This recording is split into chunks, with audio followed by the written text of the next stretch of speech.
So welcome, Sascha. Go ahead. Okay, yeah. As Markus mentioned, the goal of Modelix is to build a language workbench or modeling tool for the web, for the cloud, that just runs in your browser and provides all the nice cloud features that you know from tools like Google Docs.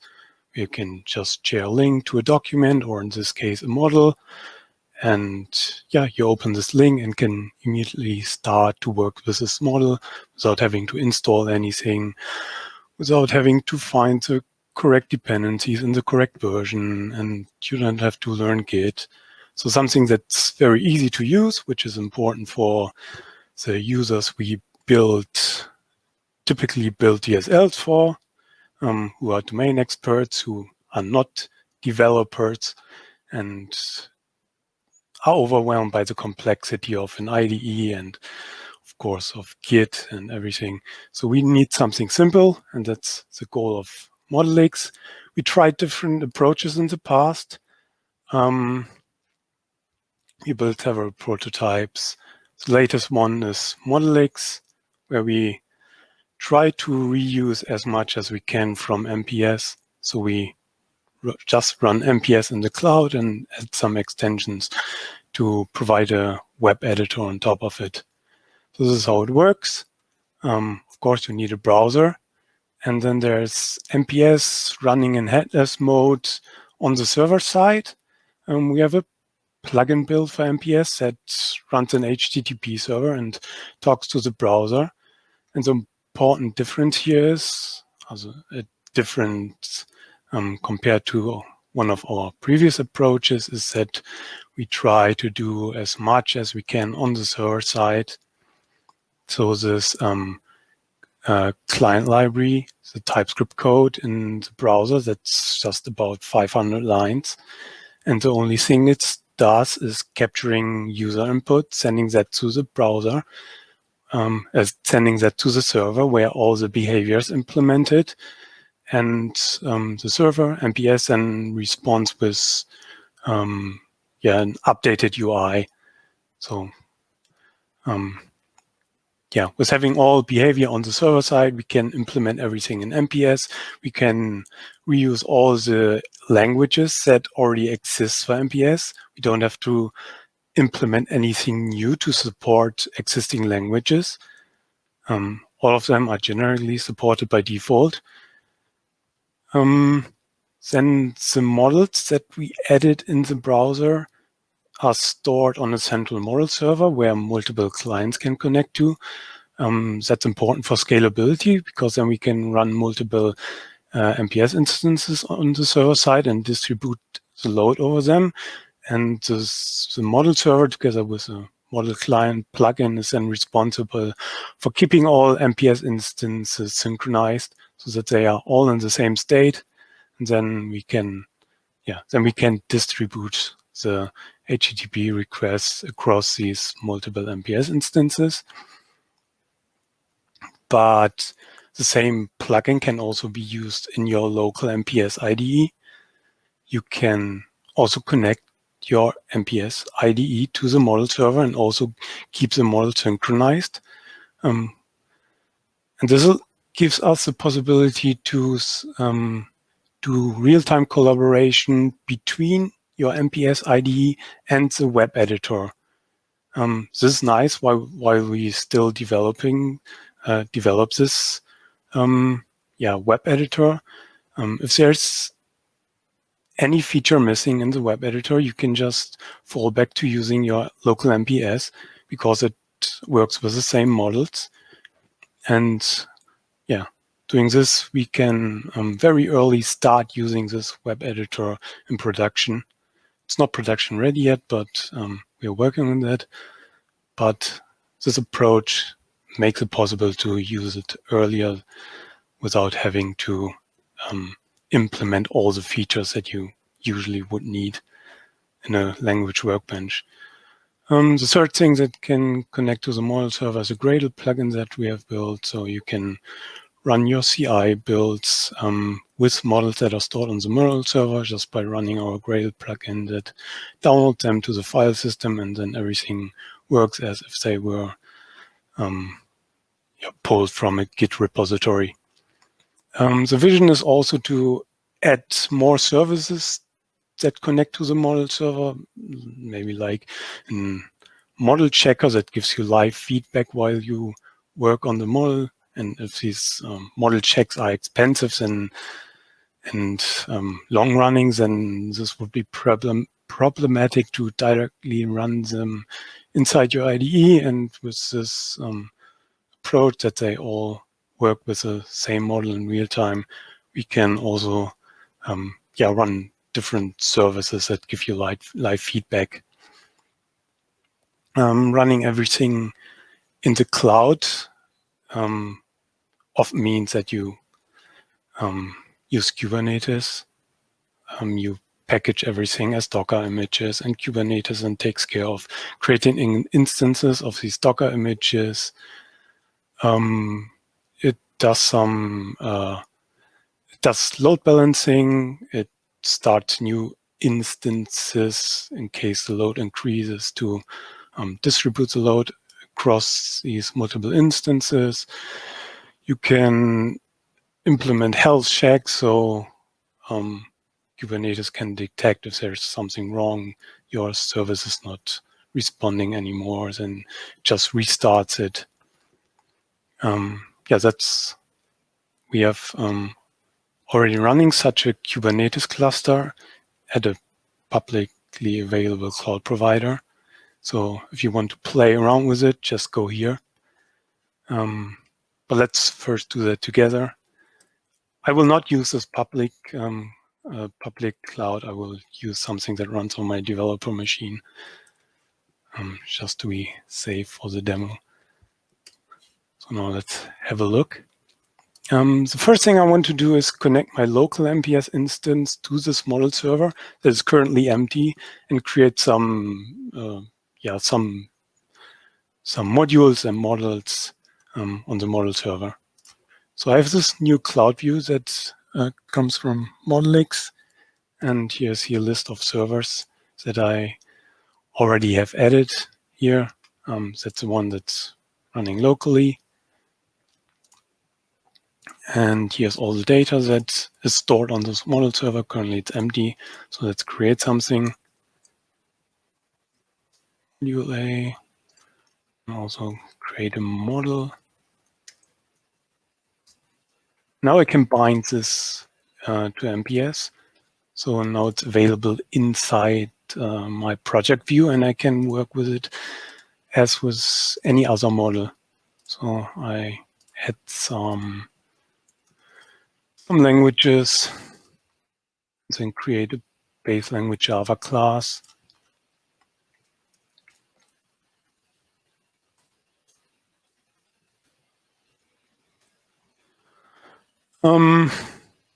This is now synchronized in real time to the model server. You can't really see that.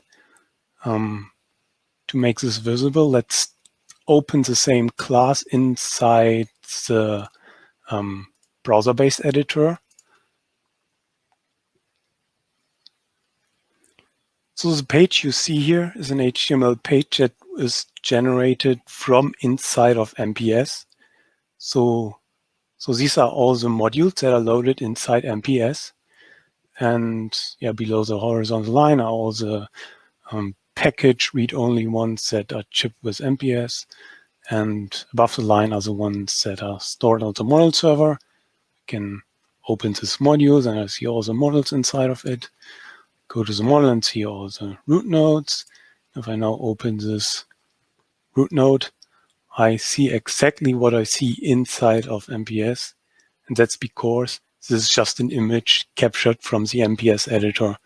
So the headless MPS that runs on the that runs inside my cluster on the server side also just creates this editor component and then takes an image and sends that to the browser.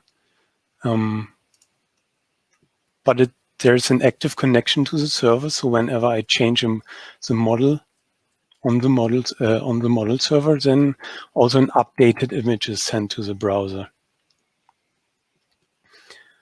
It's not just an image. I can also click into this image. I can also edit the code here. And it's synchronized to my local MPS, so it works in both directions. I have code completion. I have intentions.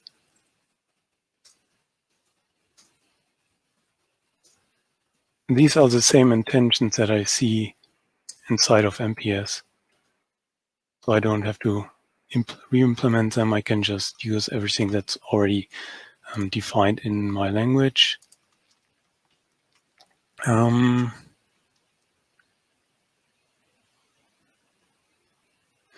So let's go back to MPS and see what else I can do with the model there. So here, for example, we have support for branches. So I can create a new branch.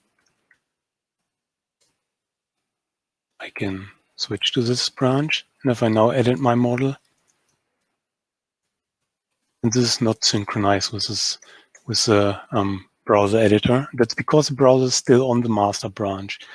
But I could also, someone else could open local MPS instance, also switch to branch B, and then I have real-time collaboration with him on a separate branch. So real-time collaboration also works with branches. I have a history of all the changes I did. So you can see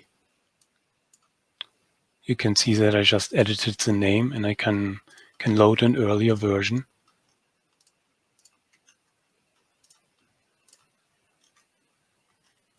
I can just reset back to the branch, and then it's synchronized to the server again.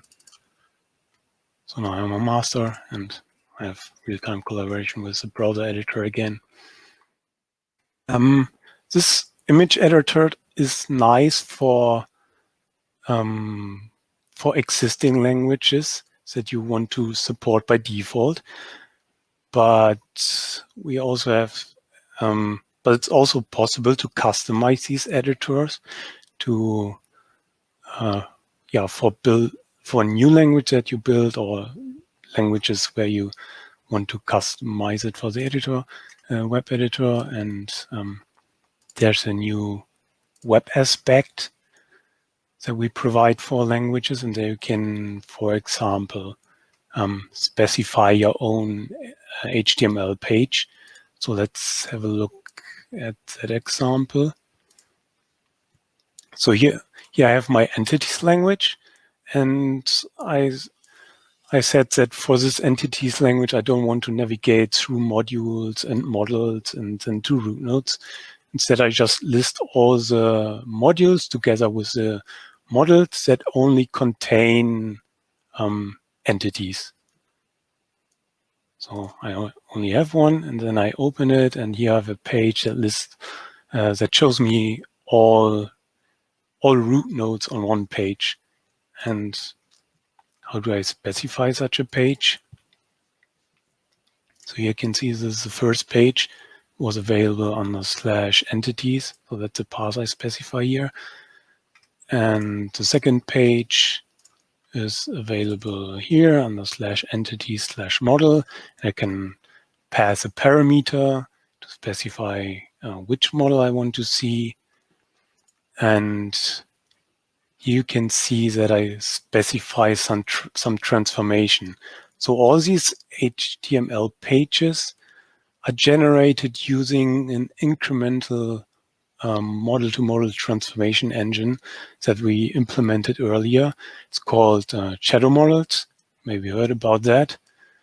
And this transformation engine allows us not to just generate these static HTML pages, but also to use to also implement editors. So, for example, this the root node that I render here, the entity, that's actually an editor that I implemented using this incremental transformation engine. And this HTML-based editor comes with a new notation language. So if you want to use this, you have to re-implement your editors in this web aspect.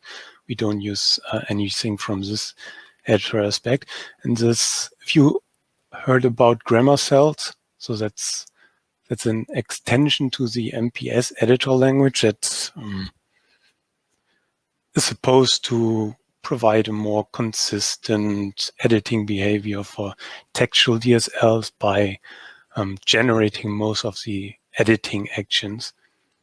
And yeah, we also have all the abstractions built into this new notation or editor language. And this makes it easier to implement these editors. It's less effort than implementing an MPS editor. I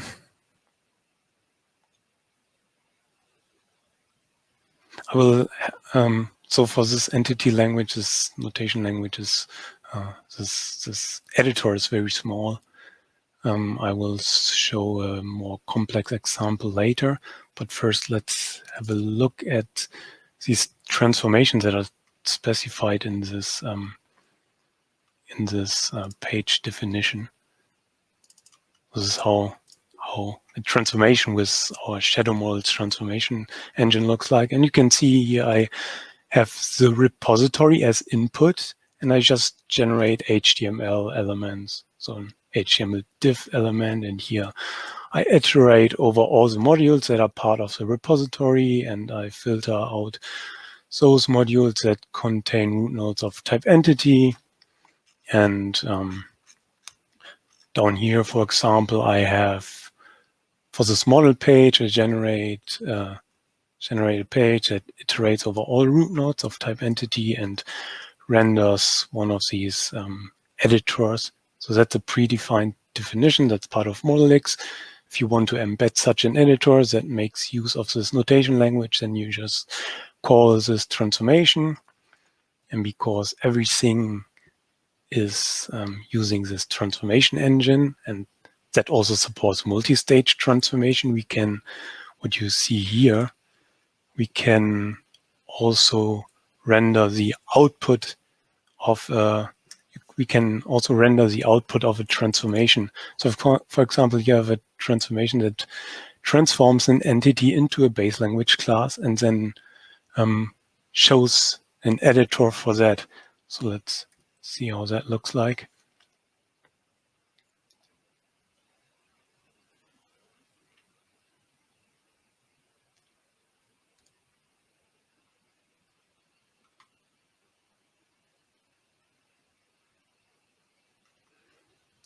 Okay, let's also invalidate some caches just to be sure.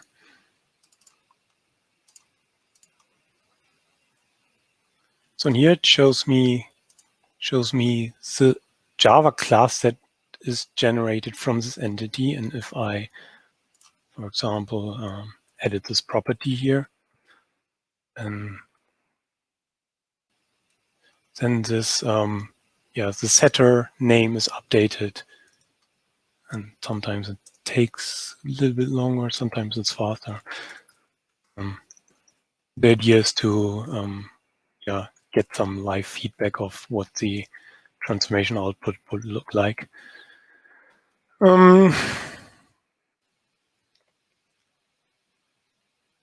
Oh, and because I use an incremental transformation engine to also generate these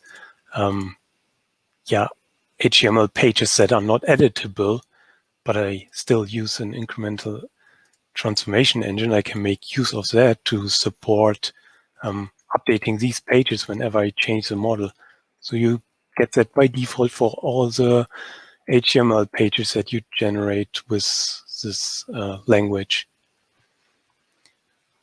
Now I want to show you the more complex example of this notation language.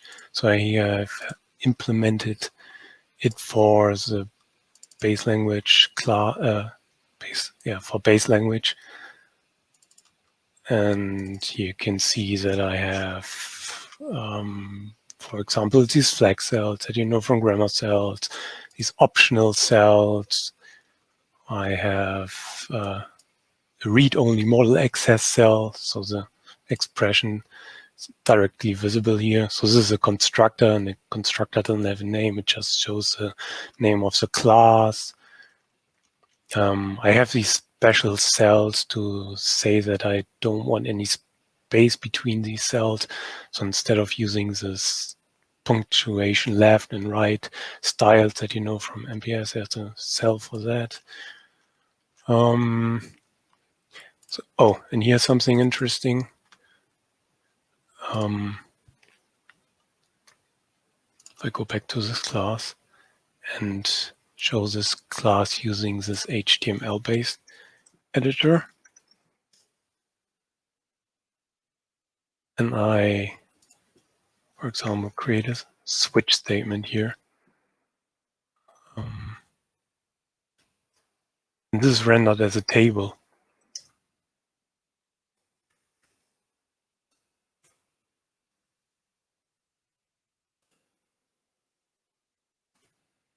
Of course, if I use an HTML-based editor, then I can use all the HTML tags.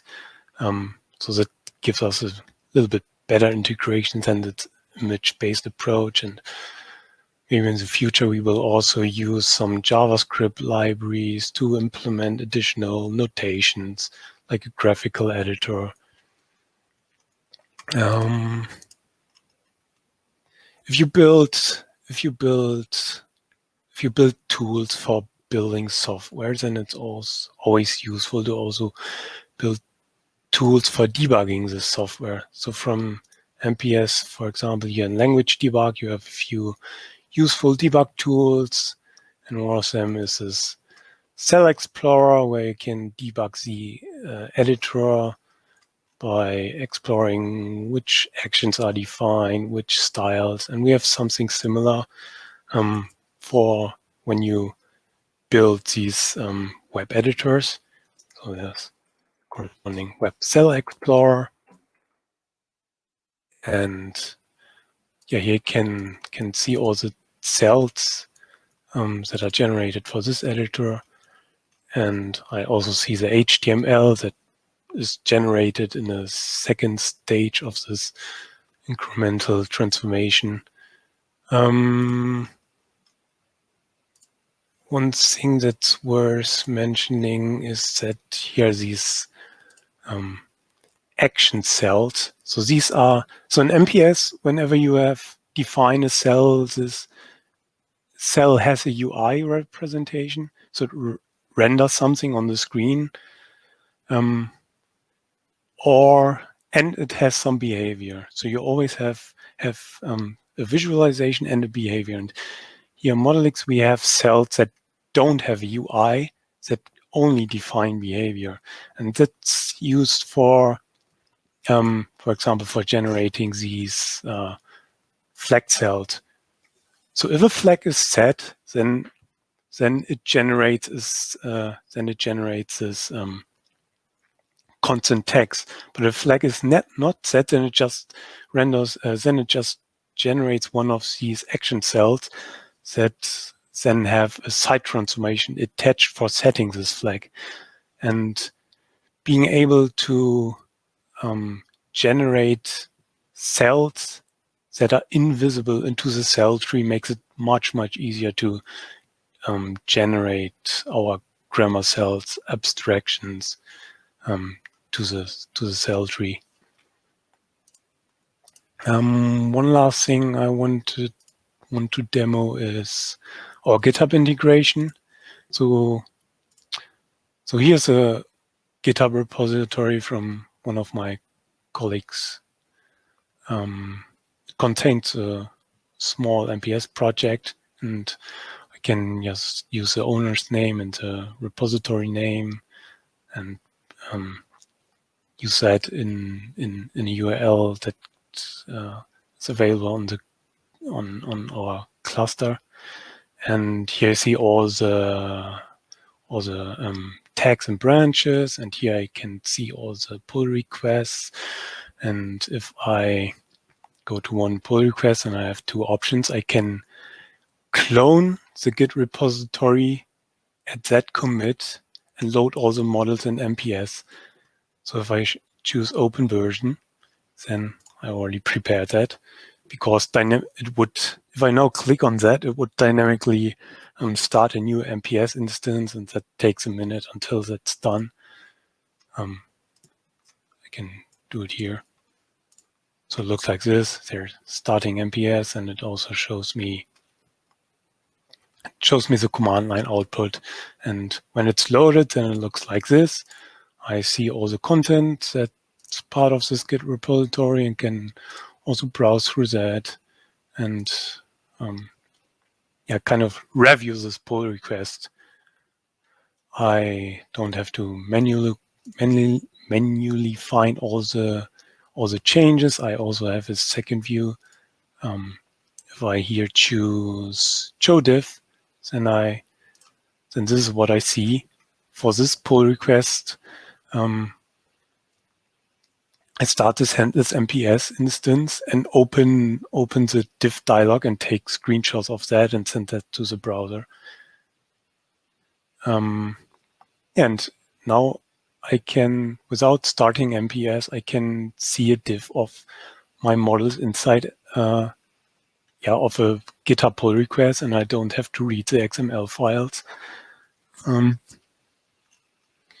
I think that's useful as a review tool.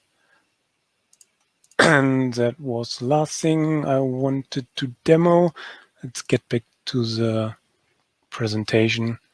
I have a few more slides about the model implementation and real-time collaboration. So whenever I chose this demo, then people often ask me how does all this model synchronization and real-time collaboration work? And I usually say, yeah, it's complicated. I would need another hour to explain that, and I don't want to make the same excuse today. That's why I included a few slides about that. So the first question that I often get asked is, what happens? So assuming I have here a method, a node, and what happens if user A changes the name of this node and user B deletes that node? And this question gets asked because in Git you would have a merge conflict and you have to resolve this conflict. But in real-time collaboration, you never see a merge dialog. So there must be some magic happening to resolve this conflict. And for this case, it's actually quite simple. If you think about it, what are the options? I can delete the node and ignore the property change, or I can change the name and ignore the delete. But the last option would be very weird for user B, because he would delete the node, then he receives a property change, and what needs to happen is that this deleted node is restored with a new name. So that's very unexpected. So there's only the first option. I delete the node and ignore the property change. So for user A, it will look like this. He changes the name, and then the node disappears. So that's okay. I guess that's what users expect. There can be more complex changes. If I re-implement the whole method body, if two users do that at the same time, and I try to merge that, then this is not so easily possible. But the point is, that's not the problem you have to solve in real-time collaboration. You don't have to solve this merge problem that even Git cannot solve, right? And for this example, if you think about it, this is a bigger change. And if two users work at the same time, and it's synchronized in real time, they don't even have the time to change the whole the whole method body. So as soon as you start typing, you will see the changes of the other user, and then you hopefully stop typing because nothing useful will come out of this. So the point is, in a real-time collaboration system, you will never have these complex changes that are hard to merge. You will only have these simple cases that are easy to solve. And but the point is, even if somehow you can create such a conflict, maybe because both users paste some code from somewhere, and then you are forced to do something useful with it. But as I said, this is not the problem we have to solve in real-time collaboration. The system will very likely just produce garbage if you have such a conflict. And that's fine, because this is not the problem. You only have to guarantee that the garbage for all users will be the same. And maybe this is not obvious, but if I go back to this example, both users create a change on the model and apply that to their local copy, and then they exchange their change operation and send it to the other user, and that user then also applies it to its model. So they have two concurrent modifications that they apply to their model, but in a different order. And that's the actual problem that you have to solve in real-time collaboration. You have to guarantee that both users, independent of the order that the operations are applied, will end up with the same state of the model. This property is called convergence. And if you implement a real-time collaboration algorithm, then you have to prove that your algorithm guarantees convergence. Otherwise, bad things will happen, because when you ever have two replicas of a model that are diverged, then users continue working on it. They create operations and make assumptions about the state of the model. And if the other replica does not is in a different state because it's diverged, and it can only get worse. So it's very important to guarantee convergence, but that's the only thing you have to guarantee. You don't have to, when you resolve these conflicts, guarantee that the result semantically makes sense. You can produce garbage as long as you produce the same garbage on all replicas. So there are two approaches to this problem. One is operational transformation, the other is CRDT, conflict-free replicated data types. And I don't want to answer this question, which one is better. And I don't want to go into the details of these two approaches, because for Modelix, I didn't use any of these. I used this third approach, and this is how it works. So that's very, very similar to Git. Actually, it's exactly how Git works. So you've seen that we have branches, and our master branch, for example, just points to a commit, and this commit points to a snapshot of my model. So it contains the whole state of my model. And the only difference is that my commits also includes the list of operations that I applied on the model to create this commit. This is required to resolve these conflicts, and also for improving the performance. So I don't want to go into the details because I don't have that much time, but this is how it works. You have commits that also include the list of operations, but everything else is almost like it is in Git. And for example, this is how the data structure would look like. It's an abstraction, simplified. But the point is, this is a hash tree. And yeah, Git also works with hash trees, and we have the same. And Git is very good at guaranteeing convergence.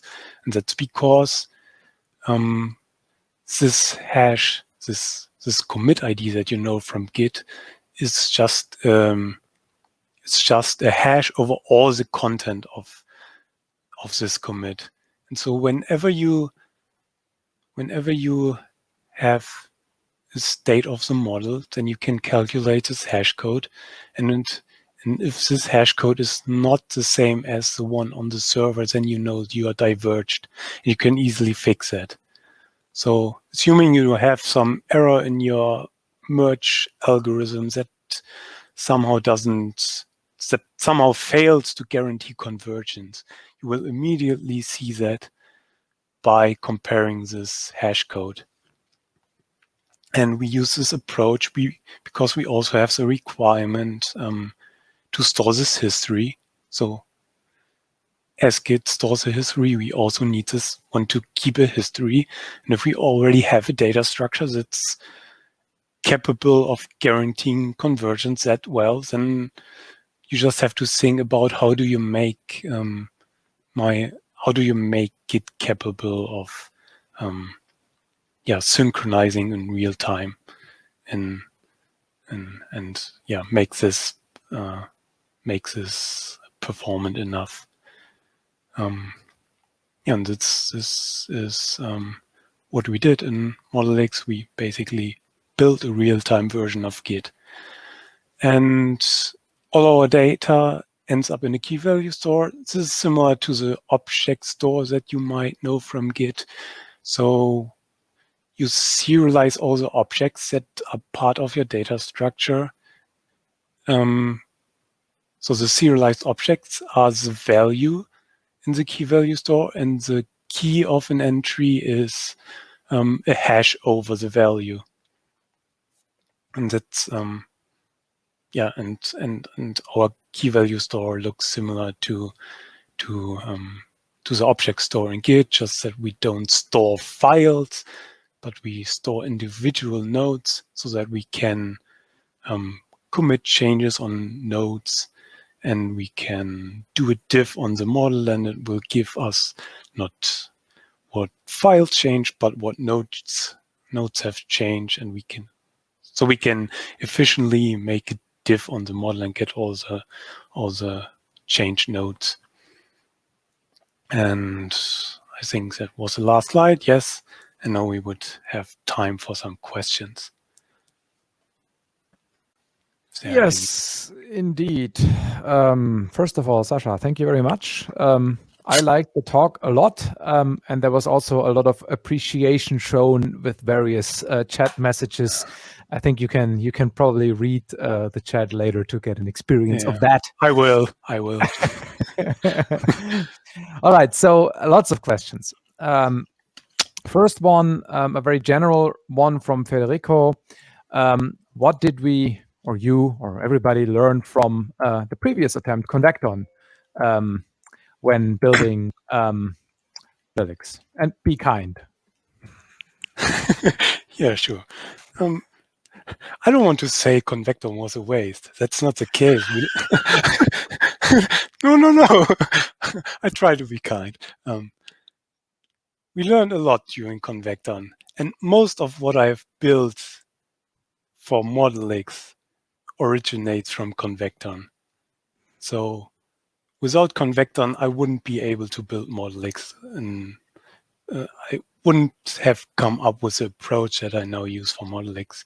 So for example, this whole model data structure was developed during Convecton. This idea of building this shadow models transformation engine, we developed the ideas for that while we implemented the editor runtime for Convecton. So we reused a lot of experience from Convecton, but at the end we decide. So the difference to Convecton is that Convecton tried to do everything in the browser. So we implemented everything in TypeScript, and the models, the languages, the editor runtime, everything was running in the browser. And with Modelix, we tried the other extreme by running everything on the server. And yeah, at the end, the result is that we decided to continue with the Modelix approach and stop the Convector approach. And another difference is that in Convector, we tried to not use MPS. You strategically decided to use MPS and rely on MPS as much as possible, at least for the time being. And so that's also a very fundamental difference. Yeah. So for existing MPS users, Modelix is more useful than Convector. Yes, because exactly. you can reuse your existing languages. Yeah. All right. So next question. By the way, we have about 15. So just as a is it possible to try out the UI client with a local MPS without using the model server? Yes. So these two plugins that I showed at the beginning that are part of MPS, so the UI part and the model part, they are totally independent. You can use the web editor without for the models that are maybe stored in Git, and you just check them out into your local file systems, and you can open MPS and edit them with the web-based editor. All right. How is the communication between MPS and the browser implemented? Michelle asks. Is this WebSockets?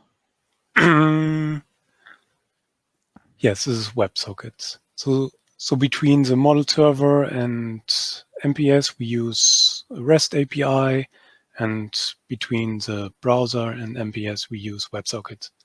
Okay. In the history view, there was a column for author. Is it planned to get some permission mechanism in the future? Federico asks. This would be difficult to implement in the model. What I can think of is to implement something in the editor so that you can't open some pages that you don't have permission for. Yeah. But inside the data structures, this would be very difficult. I don't have a solution for that.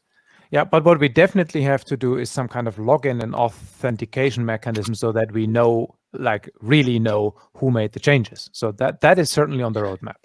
Yes, I didn't show that because I'm running it on my local machine, and there I don't have this login, but here it was. We have this OAuth proxy that allows you to log in with your Google account. And the nice thing here is that it just adds a header with a username so that you can just use that here in MPS and don't ever have to write a single line to talk to the Google API to allow the login. So yeah, there's a Docker image that handles everything. I mean, we haven't, we haven't done a lot of Chrome around the actual editor, you know, a nice login dialog and nice menus and stuff. This is all yet to come. But if you open this URL, then the first thing you will see is login for your Google account. Right, exactly. All right, how performant is it to ship images over the network, especially for root nodes that are a little bit bigger, asks Dan. So our data structure stores individual nodes. What again was the question? Sorry. How long it takes to ship these images, right? It was in the context of the image editor. Oh, yeah. So if you initially download the model, then you have to download all the data. But if you have an incremental change, on the model, then you only have to download the delta.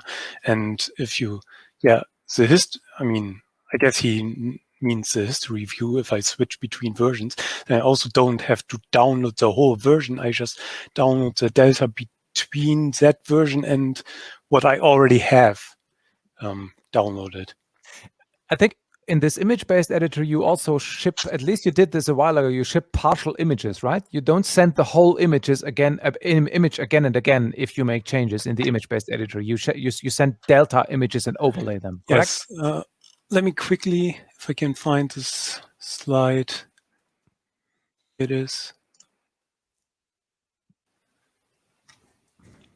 I guess, yeah, here you can see that. So I did a change and then I receive this incremental editor that is just overlaid over the previous full image. You know, it's like you do backups, you have a full backup and then you do some incremental backups and at some point you replace all the images by a new fresh full image. Right. To get. So in other words, we haven't experienced performance problems on that front. I guess that's what you're saying. No, we didn't do any extensive performance testing, but for the examples I tried out so far, the performance is acceptable. Yeah. Okay. Alessio asks, how are merges between branches handled?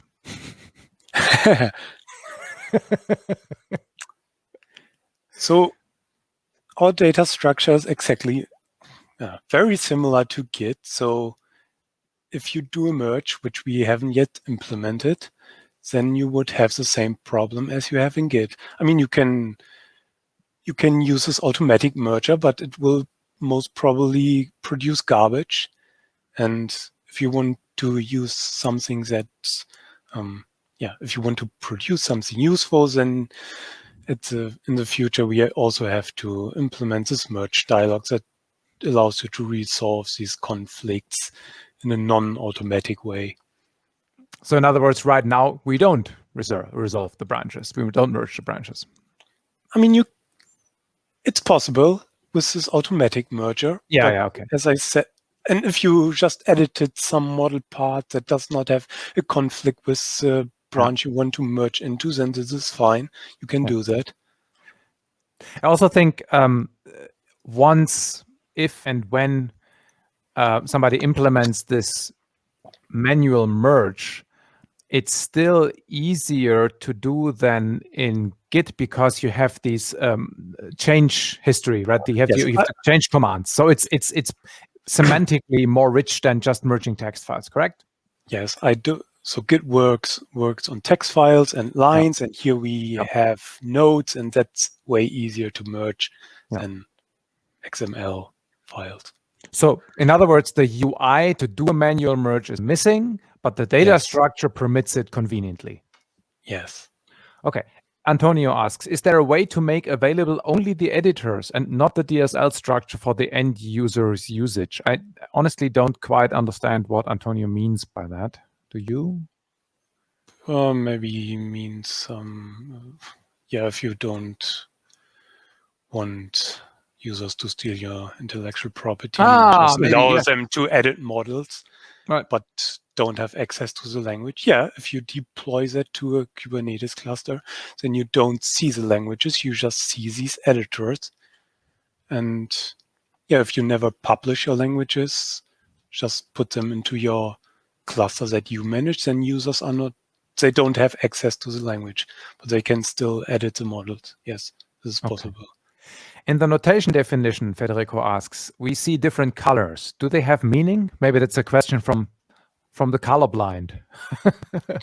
Yeah, because I removed all these, these additional brackets that you have in MPS and all these % signs and that distinguish the different cell types. So instead I just, show different colors for the different cell types. That's the meaning of it. Yeah, but it's actually a good point that it's maybe not perfectly accessible for colorblind people. I'm not sure if Federico is colorblind or whether the question just came from somewhere. I actually have a color deficiency so if it works for me, then it should be fine for others. What about offline use? Can you edit a model offline and synchronize it later? You could do that, but then again, you have this merge problem. Right. Then you don't have real-time collaboration that saves you from having to do these manual merges, but then you are back to the Git experience where you have to manually merge. Yeah. But in theory, that's supported because, we just steal ideas from Git. And so in theory, we can also support all the features that Git has. Right. Okay. Can you see what other users are working on the same route, like see cursors from others people in a Google Doc? So I already implemented that the user sessions are stored on the model server. And what's missing is that the pages include that into, that the pages generate any HTML that shows the users. So that's something I'm currently working on, but I didn't have the time to complete that for the demo. Okay. Václav asks a question that comes from obviously somebody who has thought about this a little bit. What is the user experience of undo when multiple users changes collide? Very nice question. I actually forgot to include that into my presentation. So this is already implemented, and you don't undo changes from other people. You only undo your own changes. And this is like just applying the inverse of a commit. And then you also can use the automatic merge algorithm that is implemented to then resolve potential conflicts between this undo and changes that other users have done in the meantime on your changes. So you're saying that maybe your undo doesn't do anything because in the meantime somebody else has removed the node on which you would otherwise do the undo. Yeah, or he added some content and then, yeah, it depends. I mean, but you have separate undo stacks, is what I'm saying. But the question is, do they make sense if the model has changed in the meantime? Yes, but that's the same problem that you have to solve anyway in real-time collaboration. You have this automatic conflict resolution, and that's also used for undo. Yeah. Federico again, are there plans to use the model server with other things rather than instead of MPS? Yes, of course, and I know somebody who wants to work on that. That's Federico himself. So, Federico, if you have plans, then we have plans, yeah. No, but I mean, seriously, I think one of the goals, of the long-term goals, is to have other clients. You mentioned the model checker, right? This could be other clients that operate directly on an API on that model server and are not implemented as language behaviors on top of MPS, right? But if I interpret his question, at the moment, we don't yet store the meta models on the model server. So other clients that are not MPS can't do any useful with the languages. To support other clients, we have also have to put the meta model onto the server, and that then it's completely independent from MPS, and then you can integrate other tools. Right. But I mean, just to be clear, this is medium to long term. This is absolutely part of the overall story, but not now. Yes. Last question, more or less, from Alex. Did you measure the amount of data transferred between the browser and the client? How fast an internet connection do you need to use this system? We're all in Germany, right? We can make do with crappy German internet, so it can't be that much.